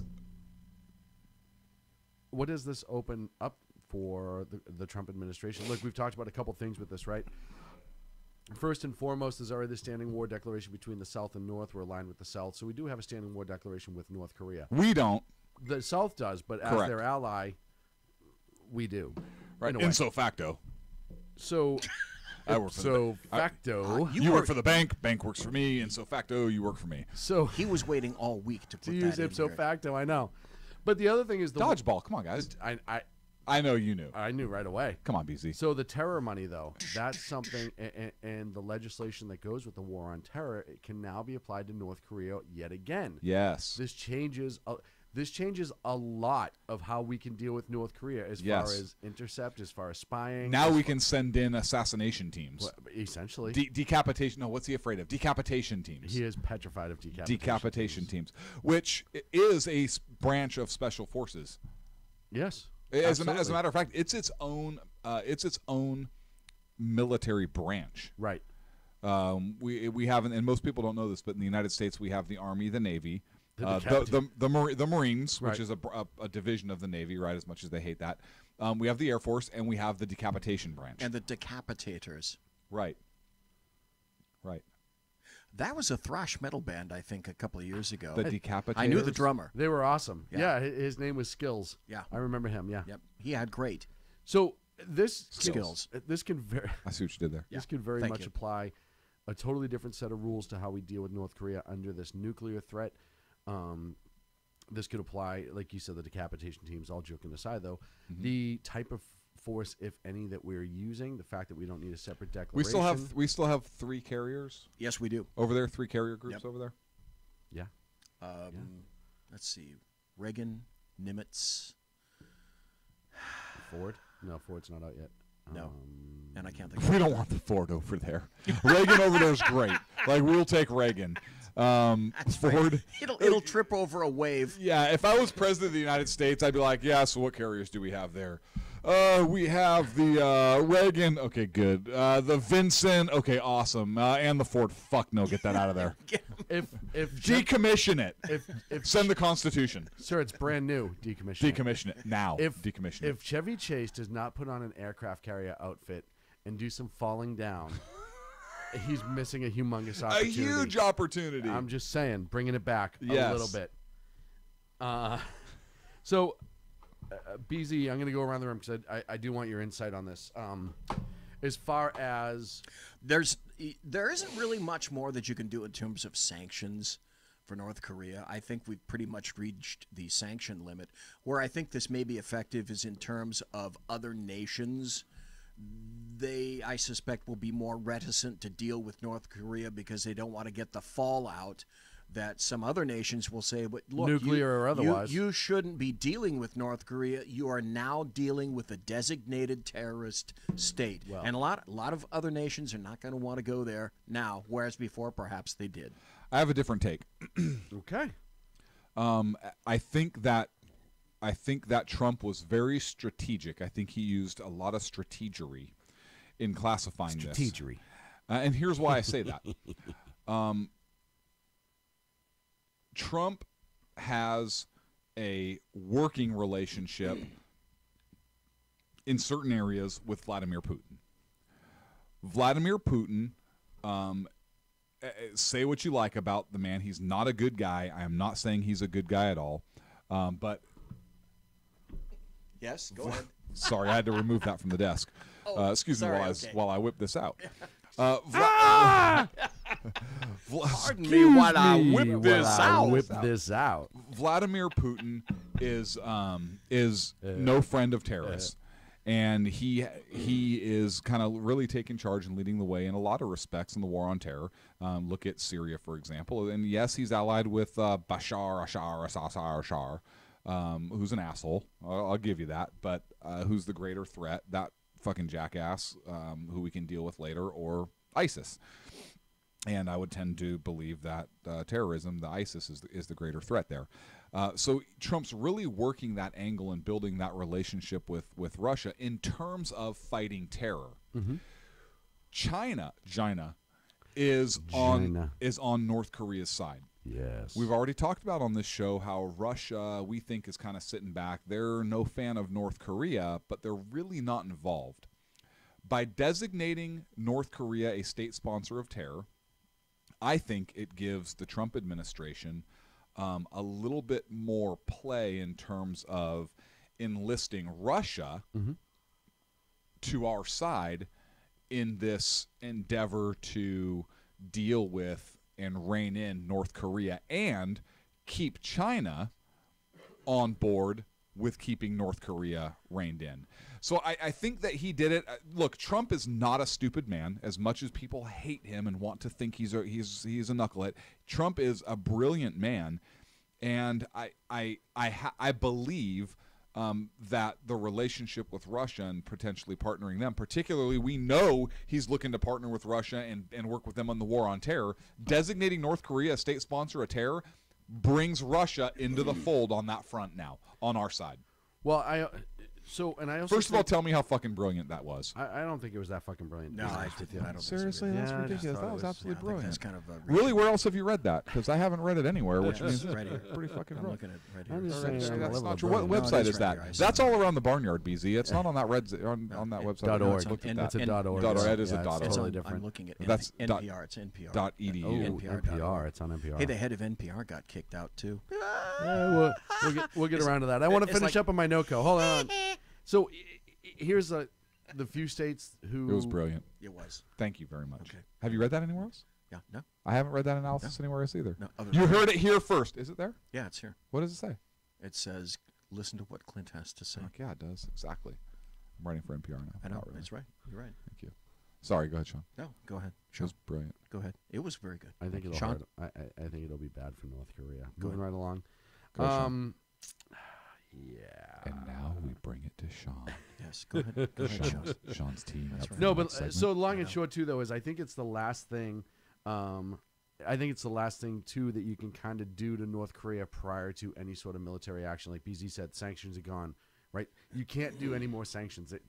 You can't get blood from a stone or food from a 10-foot tapeworm in a North Korean soldier's body. You can't do it. So you had to go to another route, right? So you're keeping anyone else that may have been trading out with the terror designation. But the other thing you're doing is you're indicating to North Korea and the world, hey, this is the last step that we have. Mm-hmm. Other than this, we're going to have to go down another road that you're not going to want to go down. So we've done everything. We have done everything. Did you see the video footage of yes, we the talked about that earlier. Okay. Yes. Oh, my God, yeah. Yeah, of the Iranian general that went over and high-fived little Kim and said, I think you missed that "Congratulations, one. we're on the same. We're both state sponsors of terror now." Yeah. Did you see that? I didn't see that. Oh, one. you didn't? No. Oh, Yeah. Didn't the guy? They both. I love the high five part. Yeah, they both went represent. and that wasn't even the communist fist, which is weird. Terror. Yeah, Like yeah. terror. Right? It was bizarre. You ever seen an Iranian general do a high five to a fat North Korean dictator? Have you ever seen? Well, it's have you ever easy, seen Kim 'cause he's so Jong Un much do shorter. anything high? Right. For him, it's still a medium 5. I actually have seen him do something high when he lays on his back because of his belly and his Well, girth. But that's when he's trying to imitate a mountain range. Hello. Hello. So I like. Do I you said, think we have death sentences in North Korea yet? If not, we got to keep working for it. I really would love that. You know, we've talked about it before, right? A couple years ago, we were like, do we have a fatwa yet? We haven't got one yet. Why don't we have one yet? Why does that not we happen? want our own. Now I want the death sentence from North Korea. I just think that really would be accomplishing something. Right. Like okay. Send us the signed death warrant. I want to frame it, put it on my and wall. We'll see what we can do about making the trip. That's right. We'll also give you Is there a a way we certificate for a star named after you. Right. We'll submit to your authority. Is there any way that we can email the North Korean government? Like, is there a way to get in touch with them so we can ask for it? We'd like to plead guilty to something. Yeah, hey, I will absolutely give an admission. Under North Korean law, even being this far away. You know why? Here's why. Because there may be something effed up under some progressive United Nations thing 25 years we from get now. extradited? Where we'd get extradited. Yeah. All of a sudden, the UN's kicking our door in. Like, hey, you're going to make a stop at The Hague, and then you're at The Hague, yeah, and then you're on your way to North Korea. Son of a bitch. I just looked it up. It's Bring a lunch, boys. It's North Korea at hermitkingdom.biz. .biz. Oh.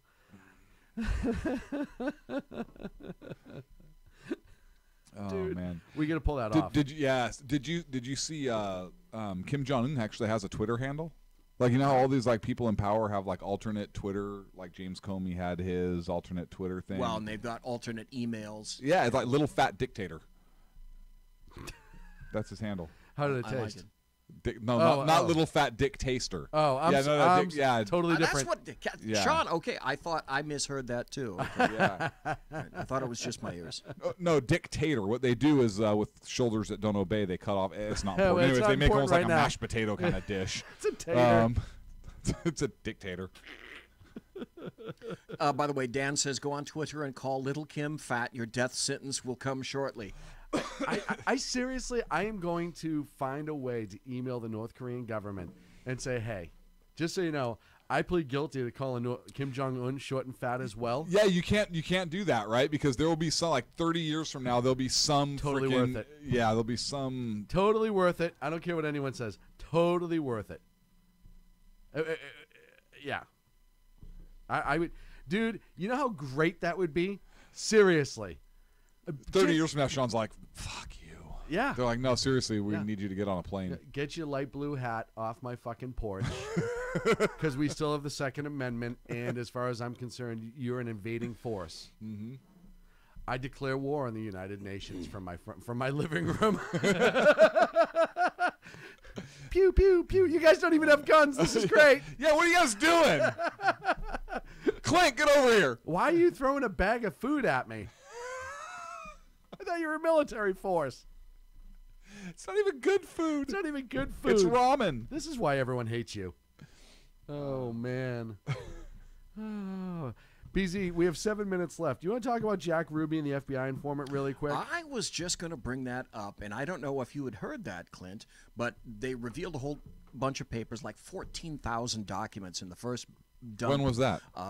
Probably the first dump was about a couple weeks ago, right? When we talked about it. 2 weeks ago. Yep. And then they had a recent dump of about 14,000 documents or so. Now from the Daily Mail Online. The headline is, Jack Ruby told an FBI informant to, quote, watch the fireworks just hours before Kennedy's assassination, newly released JFK files reveal. Now, if that's not strange, I don't know what is. Telling us once again, there's so much of this crap that we don't know. Hang on, what was the date of the assassination? November 22nd, 1963. Okay, so very, very close to the 4th of July. Right. Or New Year's. Right. So clearly he was talking about the New Year's celebration. That was going to be forthcoming in a couple months. Yeah, so this is conspiracy crap. So this is clearly conspiracy crap. Yeah, back then fireworks were not outlawed in a lot of jurisdictions as they are today. As today, when fireworks are outlawed, only outlaws will have fireworks. Right. So I don't see what the big report on this story is. What? Easy. Dookie. So, yeah. The word of the day. It's really strange Dookie. that would come up. And then obviously Jack Ruby's involvement after the fact, right? What did he do? Oh, nothing. May have. He just owned a bar with strippers, that's all. Yeah, that's all. He was just a something or other. Mob just guy. a local Was he a business mob owner. guy? Yes, he was. Mob guy, right? Association of the Mob. But for him to say that to an FBI informant prior to the incident, wasn't just some random guy saying it and loosely maybe possibly associated, right? Like it's the guy that killed Oswald. It's the guy that killed Oswald. To prevent Oswald. him from saying anything, right? Yeah.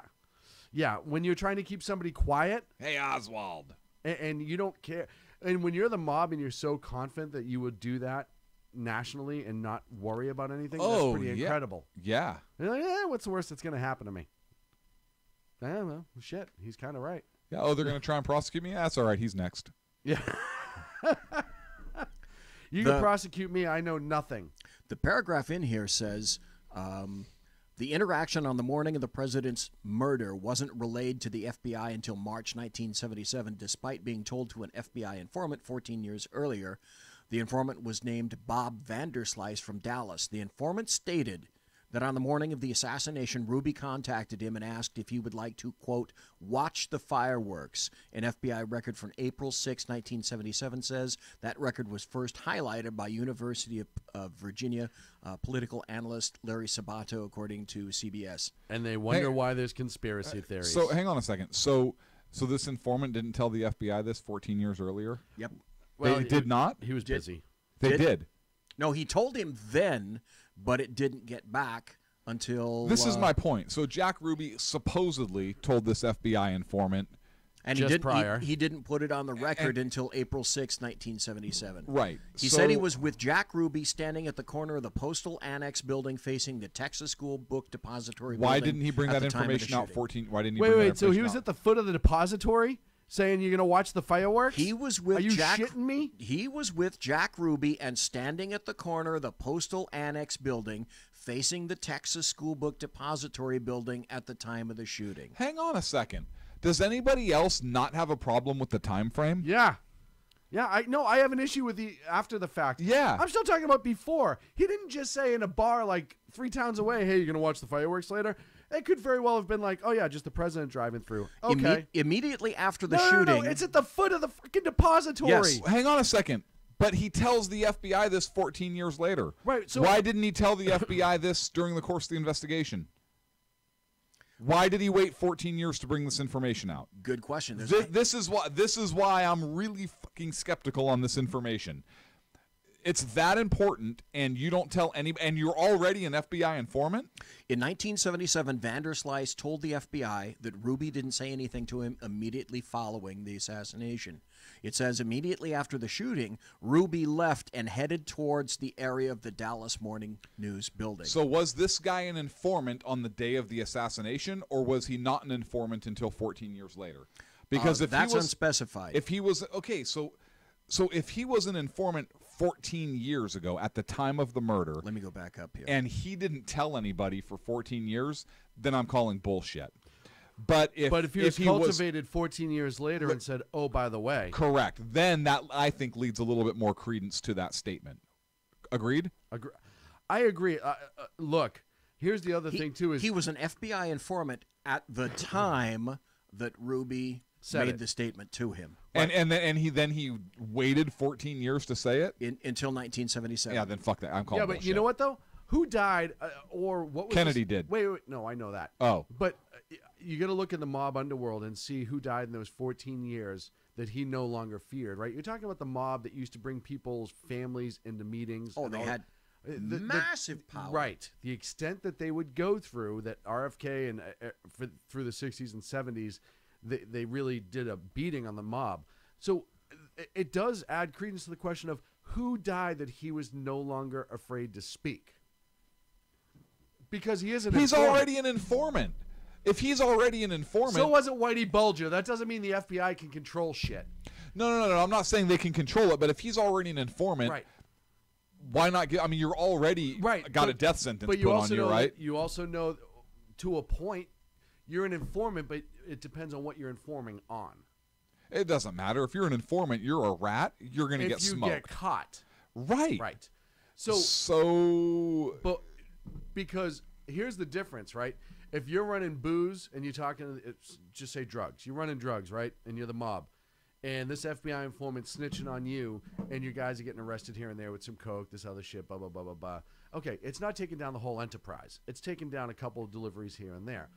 If you come out and say the mob was responsible for the death of a president, hypothetically speaking, it changes, and now all of a sudden you're not going to be a confidential informant anymore. Look, I get it to a point, but I think you're wrong. I think the timing of it is suspicious. I'm not saying it didn't happen. I'm saying the timing of it is very suspicious to me. I absolutely agree that it's suspicious, but I mean, look at. We also found out that Hitler may have been alive 20 years later in Argentina. So, yeah, but that was reported right away by an SS guy to but an the feds, informant. The feds did nothing with it. So well, we don't know. But no, I mean that's essentially what was said in that document. No, the document said, "Hey." They were like, this isn't really. No, they said it was a credible source. Right. And who knows what that document was released? We don't know what they did with it after that. But it's also dependent on the FBI agent that cultivated that informant, right? Because he may have told another FBI agent 14 years later. Because we don't have all the details, right? That's my point. Right. We don't have all the details, so I'm not ready to jump and be like, "Holy shit, look at this!" It's just, but it's another. It's another piece of information. Yep. And it hasn't been vetted, and there's a lot of questions surrounding it for sure. In a way, you could almost compare this loosely to the Las Vegas shooting. Every new piece that you get is more confusing. Doesn't really add to the answer. It supplies more questions. Correct. Yes. I'd agree with that. There we go. And that's what we're up against a break. Yep, we are. Son of a bitch already. Yep. When we come back, and we will be coming back, ladies and gentlemen, that's a fact, Jack. I have a very special segment. Yeah, Clint has a very special segment he wants to do right here on the Sackheads Radio Show. Stick around. You don't want to miss it right here on the SHR Media Network. Conservative media done right. You're listening to the SHR Media Network. Hey, it's Sean from the Sackheads Radio Show. Also one of the owners here at the SHR Media Network. Are you opinionated? Have you ever wanted to do your own show? Have you ever heard somebody like the Sackheads and go, yeah, I could probably do that better? Well, now's your chance. Send me a 5-minute clip at sackheadsradio@gmail.com, and maybe you can be part of the SHR broadcasting team. sackheadsradio@gmail.com.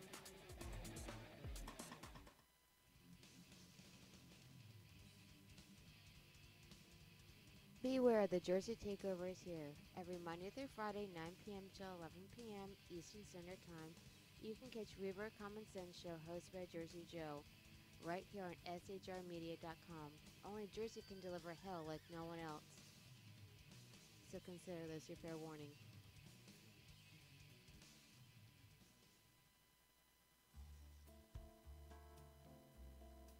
Human by race, Christian by faith, American by nationality, and conservative by choice. Reverend Ralph J. Chittum Sr. is the right guy on SHR Media from 8:05 to 9 p.m. Monday through Friday. And if on the rare occasion I am ever wrong, I will still always be right. The right guy on SHR Media. Power brokers use corrupt politicians, deceptive Islam, and lies from establishment media to turn the once shining city on a hill into the city of the blind. What do the elites fear? One man with a cane. I'm Dave Milner. Join me at SHR Media, High Plains Talk Radio, Spreaker, iTunes, and YouTube for a different kind of commentary on the unpleasant blind guy. Because truth is not always pleasant. Hello, I'm Tim Hart. I'm the guy BZ hires due to his shameless contract with the SHR Media Network to voice his promos. He'd like me to tell you that the Bloviating Zeppelin's Berserk Bobcat Saloon radio show can be found on SHR Media Network, Spreaker, and YouTube every Tuesday and Thursday night at 11 p.m. Eastern and 8 p.m. Pacific, featuring right thinking from a left brain and doing the job the American media maggots won't. You'll find that the speech is free, but the drinks are not. There, in the saloon, just when safety pin manufacturers are running out of metal for the diapers of the leftists, BZ is sending his personal drones of freedom into the wheelhouses and ossicles of lovers of sovereignty and liberty nationally and globally. Broadcasting behind enemy lines in occupied California, BZ swears that no rights were harmed in the making of this promo. This is Jersey Joe, host of the Reverb Common Sense, and you're listening to SHRmedia.com.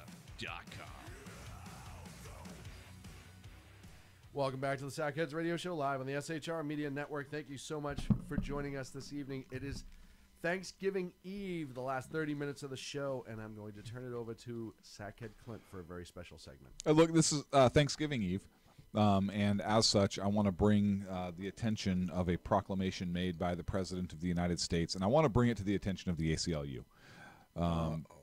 What? No, look, this is very. Sound good.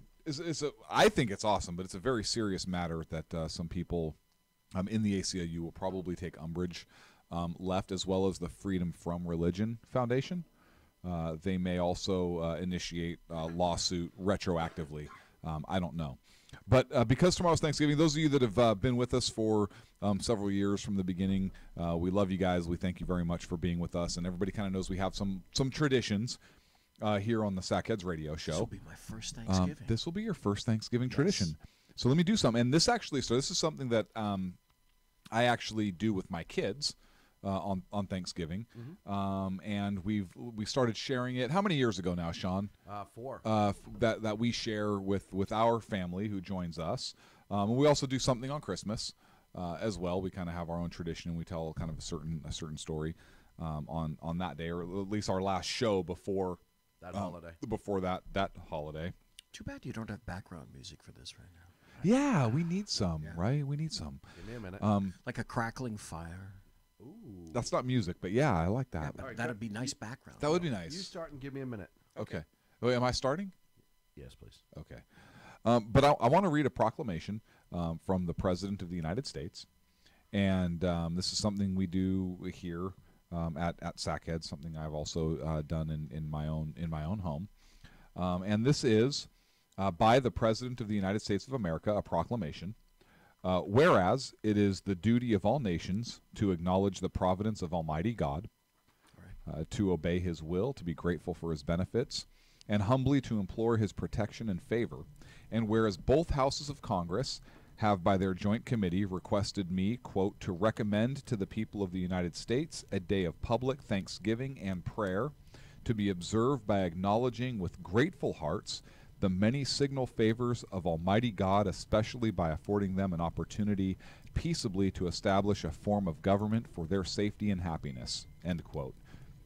Now, therefore, I do recommend and assign Thursday, the 26th day of November, next, to be devoted by the people of these states to the service of that great and glorious being, who is the beneficent author of all the good that was, that is, or that will be, that we may then all unite in rendering unto Him our sincere and humble thanks for His kind care and protection of the people of this country previous to their becoming a nation, for the signal and manifold mercies and the favorable interpositions of His providence which we experienced in the course and conclusion of the late war, for the great degree of tranquility, union, and plenty which we have since enjoyed, for the peaceable and rational manner in which we have been enabled to establish constitutions of government for our safety and happiness, and particularly the national one now lately instituted for the civil and religious liberty with which we are blessed, and the means we have of acquiring and diffusing useful knowledge,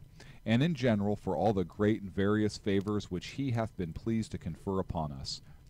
And also that we may then unite in most humbly offering our prayers and supplications to the great Lord and ruler of nations, and beseech Him to pardon our national and other transgressions, to enable us all, whether in public or private stations, to perform our several and relative duties properly and punctually, to render our national government a blessing to all the people, by constantly being a government of wise, just, and constitutional laws, discreetly and faithfully executed and obeyed, to protect and guide all sovereigns and nations, especially such as have shown kindness unto us, and to bless them with good government, peace, and concord, to promote the knowledge and practice of true religion and virtue, and the increase of science among them and us, and generally to grant unto all mankind such a degree of temporal prosperity as He alone knows to be best, given under my hand at the city of New York the 3rd day of October in the year of our Lord, 1789. George Washington. Nice. That was incredible. Thank you so much for that. I appreciate it. So that's something that George Washington, when he named a national day of Thanksgiving, so the first Thanksgiving under our national government formed by the Constitution. As a newly established nation. Yeah, well, formed by the Constitution, so after Articles of Confederation. Right. And you know, if you we only have 20 minutes left tonight, so we don't have time to really go down and break this down line by line, stanza by stanza. But George Washington basically had a prayer for the United States, and he said a lot of things in here.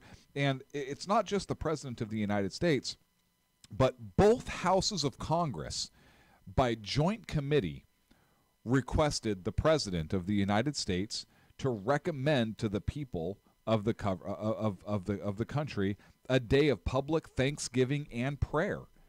And the purpose of this original Thanksgiving and prayer, again recommended by both houses of Congress and enshrined in a presidential proclamation, was specifically to thank Almighty God for affording us as a country the opportunity to form this wonderful government, and thanking God for the blessings that He has shown, obviously our country, and also praise for other nations as well. So, can you imagine the impeachment today? This is my point. So this is the first president of the United States, and the first Congress. Yes. Both houses. Mm-hmm. These people kind of knew what the Constitution was about. They had a right? decent idea. Where is the separation of church and state? If separation of church and state is a true constitutional principle, which we know is bullshit, right? If it is a true constitutional principle, why would this have ever happened? And I bring this up to show the absolute bullshit that the left has espoused and that has allowed to be grown. And now we have court cases that are following this bogus narrative. Completely false. It's fake law. There's fake news. That's fake law. Yes, that's my point. Wholeheartedly. That's my point. And look, could you imagine if a president of the United States went so far? Because there's a line in here I read it. I encourage everybody to pull it up. All you have to do is George Washington Thanksgiving Proclamation, and it'll pop right up. Yeah, it's real. But no, and so what I read this from, just so that people are going to say, oh, no, that never happened. This is from it's not from a very reputable website. It's from the National Archives that I read this from. And I'll show you on the camera, if you can kind of read the website I read it from, so you can see up there in the upper corner, National Archives, and it's in that section right there, Thanksgiving Proclamation. So I didn't get that from any harsh right-wing news organization. It's from the archives. But there's a sentence in there where he talks about praying and for the health of the true religions. Could you imagine if a president of the United States or Congress or anybody said, well, we only deal in true religion? Yeah. Or praying for other nations. And he does something very powerful in here also. George Washington asks for the national, it's basically a national confession. He's asking for forgiveness for any national transgressions that we as a people, we as a nation may have done. Right. He's asking for forgiveness, which is a huge biblical principle. Yeah, it is. It's an enormous biblical. As a Catholic, I can tell you, you yes. have to go to confession. And talking about really, even as the leader of this country, setting the example and saying that, hey, we realize that we are imperfect, not only as a people but as a nation, and we ask God for forgiveness, not only as a people but as a nation. Tremendous leadership, first of all. In order to be able to set that kind of example. Look, whether you're a religious person or not, right. George Washington was a man of principle. He was a man of faith, as much as people try and say, no, he was a deist. Bullshit. He was a man of faith. And how many people can use the term bullshit when talking about religion? Right. That actually have those beliefs, because a lot of people use bullshit in religion. But so I want to flash forward to just after 9/11. Mm-hmm. Do you remember the entire Congress standing on the floor of on the stairs of the Capitol singing "God Bless America"? Yes. And it's amazing to me, and we've talked about this before, and You're right. There's no way any president, doesn't matter which side of the aisle they were on at this point, could come out and have this and give a statement like this or a proclamation like this and have it be deemed acceptable by today's standards. Yeah, or could you imagine even because look, there were people had opposing points of view in Congress back then also, right?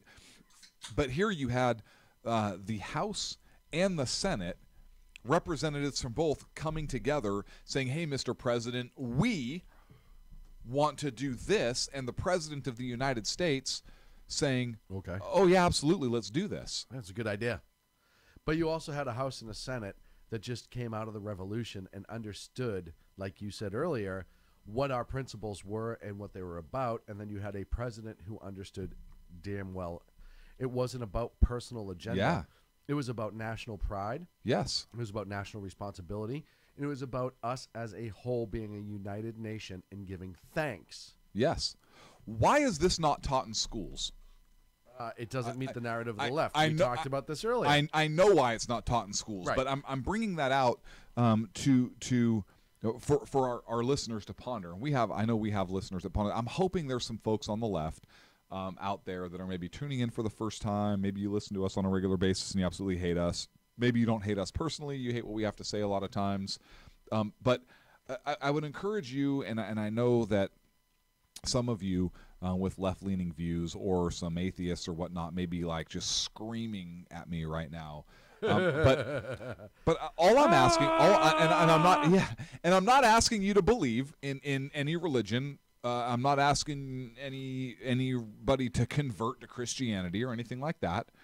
No, you have freedom in this country. You don't have to. All I'm asking is for you to open your mind and really kind of absorb where this request came from to issue this proclamation and really what the proclamation is saying, and rectify that with your personal belief of separation of church and state.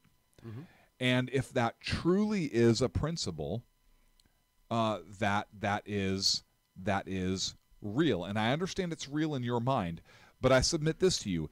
If separation of church and state is a real constitutional principle, then how is it this was ever allowed to happen from the first president of the United States and a Congress of the United States right after the formation of this country under the current Constitution?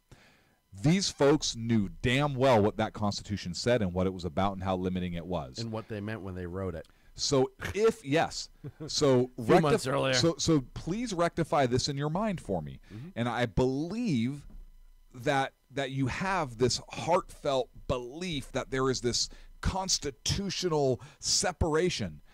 But if that's really the case, how did this ever happen by these men? It never would have. I go back to when I speak to the underground professor, Dr. Michael Jones, every once in a while, about every 2 weeks or so. And what you bring up, Clint, is basically the elimination of history. And mm-hmm. the reference that I'll use here is, we were talking about the U.S. Constitution and how con law is taught now. And what he said is con law is taught simply in stare decisis, which means just about the decisions, nothing about the history, the founding fathers, the intention, the meaning of the Constitution, the actual drafting of the documents, or even the Magna Carta. Nothing about that is mm-hmm. brought up in terms of history. It's just case law, case law, case law, precedent. That's the way con law is taught now, and that's wrong. That's just wrong. But it's also the stripping of history from the instruction, and it's the stripping of what actually occurred, just as you say, about the founding of this entire nation, and that's the job of leftists. I wish I could say that I were as hopeful as you are. You seem to ascribe some hope to this. I cannot say that I believe that. You know why I ascribe hope to this? Because there are people like us who are not afraid to put that out there. I teach my kids about this. I engage them in these discussions. I'm hoping that in a lot of states this is something that's studied. Look, I just had a conversation with my daughter who's doing a project on the fall of the Roman Empire, the collapse of the Roman Empire, and we had a very serious discussion about why studying the Roman Empire. Roman Empire is crucial. That's Freudian. To the Roman Empire, exactly. Why it's crucial to understanding what's happening to the United States right now, and I pointed her to Gibbons. I think it's 6-volume set, The Decline and Fall of the Roman Empire, and that is a work. I actually have that work, all 6 volumes downloaded. You can get it for free because it's so freaking old. I actually have all 6, and I've read them all. And it was a work that was studied by our founding fathers. I think it was like from 1749 or something like that. An exhaustive study about the decline and fall of the Roman Empire, and our founders were intimately familiar with that work, and it was an influence on why they set the Constitution up the way they did, because they wanted to guard against the things that the Roman Empire failed to guard against. Rome was the Great Republic. Yes. It was the original Great Republic. And some things, there were some things that happened that caused it to decline, and our country is experiencing it now in spite of the lessons our founders learned, and in spite of the safeguards that they put in place, and history through the Constitution. Yes, you allow it to. Exactly. And it's funny because I want to play something if you don't mind. It's a couple minutes long, but it kind of ties into this a little bit. It's from, I think it's ABC back in the 70s. It's Red Skelton's Pledge of Allegiance. Have you heard this before? No. Okay, so but I don't know. All right, the very end of it, and it's about 4 minutes if you'll indulge me. At the very end of it plays shows you where the mindset was even 40 years ago, and here it is. Teacher that I had. Now I went through the 7th grade. I went to the 7th grade. I left home when I was 10 years old because I was hungry. And I used to. This is true. I work in the summer. I go to school in the winter. But I had this one teacher. He was the principal of the Harrison School in Vincennes, Indiana. To me, this was the greatest teacher, a real sage of my time. Anyhow, he had such wisdom, and we were all reciting the Pledge of Allegiance one day, and he walked over. This little old teacher, Mr. Laswell was his name. Mr. Laswell, and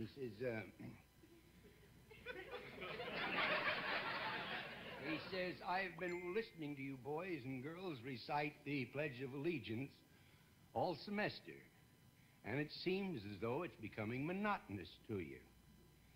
If I may I recite it and try to explain to you the meaning of each word? I, me, an individual, a committee of one, pledge. Dedicate all of my worldly goods to give without self-pity. Allegiance, my love and my devotion. To the flag, our standard, Old Glory, a symbol of freedom.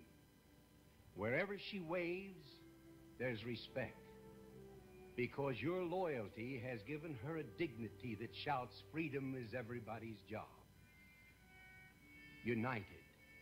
That means that we have all come together. States, individual communities that have united into 48 great states. 48 individual communities with pride and dignity and purpose.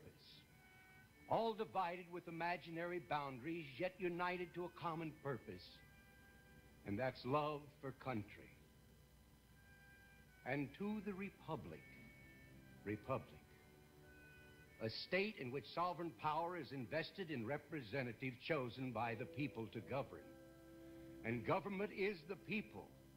And it's from the people to the leaders, not from the leaders to the people, for which it stands.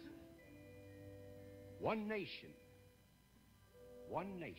meaning so blessed by God, indivisible, incapable of being divided, with liberty, which is freedom, the right of power to live one's own life without threats, fear, or some sort of retaliation.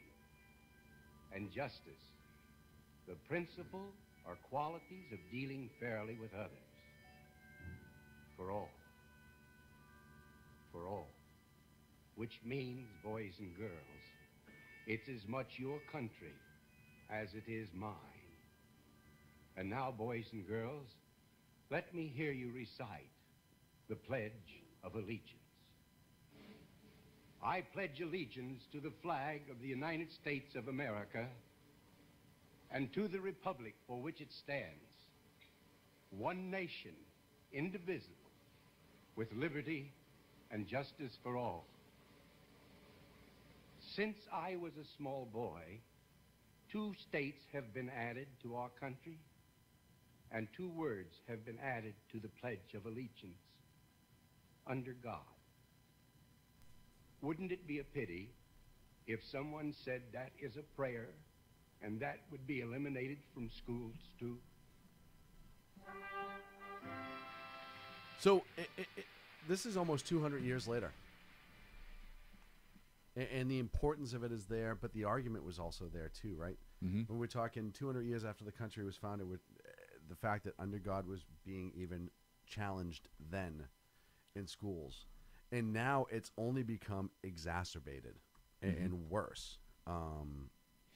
And it's just sad to me to think that we have to keep having this argument, and that people think that freedom of religion is freedom from religion. Right. And not the other way around. And obviously, freedom of religion is that the government can't enforce one specific religion upon an individual. Congress cannot form a national religion. Right. And we can't have a national religion. Right. But it's often confused. And I think when you have a proclamation like that gets read just after the founding of the nation by one of the founders and agreed upon by all of the other founders, yes, it's pretty compelling evidence as to what the founders wanted. I'll do you one better. And we went through. Do you remember we went through a whole thing on this? You go find the organic documents of the United States. Yes. Do you remember Northwest Ordinance? Do you remember the crap we had to go through? Yes. On the National Archives website Yep. to where these pages were not even numbered. So if you did a page number search, you wouldn't be able to find it. You had to literally tab through each individual page until you came to the organic documents of the United States. It was part of a congressional record. Oh yeah, look at BZ's face. You weren't here for that. Yeah, that was before. Before my time. So the with that Thanksgiving Day proclamation, I would highly encourage you to read the Northwest Ordinance. Yeah. And go back through all the hear what the organic documents are, because you may not be able to find it, and we'll have to see if we can find it again. But you won't be able to find it. The organic documents of the United States are the article, the obviously the Declaration of Independence, the Articles of Confederation, the Constitution of the United States, and the Northwest Ordinance. Those are the 4 organic documents of our nation. And in order to understand the principles of which our nation are founded upon, you have to have an understanding or a knowledge of all of those documents. And the reason the Northwest Ordinance is so important, and there's a particular part in the Northwest Ordinance that's really important, and it's germane to the conversation we're having now. What if the Germans got nothing to do with this? Goddamn Germans got nothing to do with this. But is this reason. In the Northwest Ordinance, which was passed by Congress, it's law, signed by the president. It says that understanding something to the effect of, I'm not quoting because I don't have it right here in front of me, but religion and morality, morality and education being basically of utmost importance for us to be able to continue our republic, education and religion will forever be encouraged. And that's from Congress. They understood the importance of a moral and a virtuous society, a moral and a virtuous people, and an educated people about our history and where we came from and those principles, and the integral part that religion plays in the formation of that society, because otherwise, where do ethics come from? Where do morals come from? Where do virtues come from? That they said that those two are hand in hand and shall be encouraged by Congress. Not a specific religion, but religion and education together. So first of all, there's your argument for funding education on the federal, which is not my favorite thing to do, but there's your argument for it. But also the importance of religion in the schools. So that's all I had to say on that. I know we're time to shut down. We're Sean. over time. Let's go around the horn really quick. We'll start with BZ. We're going to go counterclockwise. I'd like to end with this. The 8 phases of the rise and fall of a civilization. The first one is from bondage to spiritual growth. The second one is from spiritual growth to great courage. The third is from courage to liberty. The fourth is from liberty to abundance. The fifth is from abundance to complacency. The sixth is from complacency to apathy. The seventh is from apathy to dependence. The eighth is from dependence back to bondage. Where are we now? Back to bondage. Dependent. No, we're on dependence. We're dependents on our way back to bondage. There's Rome. Yep. Exactly. And there's the linkage. Exactly. How sad is that? And people ignore it every single day in this country. And I hope that changes for our future. And it's up to really everybody who listens to this network, to the show, and even if you don't, to really push the ideals of the founders and understand what this country was supposed to be, not this false narrative that gets thrown out from the left on what they say it should be. One thing that I'd like to say before we go, I'd like to give thanks to you guys for giving me a voice. Well, and that's exactly where I was going to go, is going around the horn. BZ, one thing you were thankful for? And, that's it. That's it as well. Saclk Clint. Oh, man. I'm thankful for so much. But I mean, the obviously one is, family, wife, kids.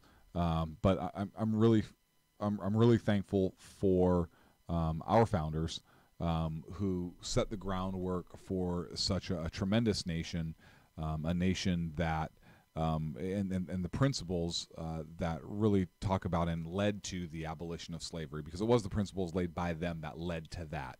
The freedoms and liberty that we enjoy today, that my kids enjoy, that my family enjoys, that I'm so thankful for that, because really without that, I wouldn't have everything else. This is very true. And coming back to me, I'm thankful for obviously my children, my family. I'm thankful to be in a room with you guys every single week and doing this, and to live in the greatest nation on the planet that gives me that freedom and right to do so. I'm thankful for the ability that the founders gave us, that I can speak out against government, right, wrong, or indifferent. I can speak out against those in powers. And in theory, nothing will happen negatively towards me from government. We'll see when I do my taxes this year. However, yeah, just to be here is truly a blessing, and I thank you all. And obviously everyone who's close to me, I'm very thankful for as well.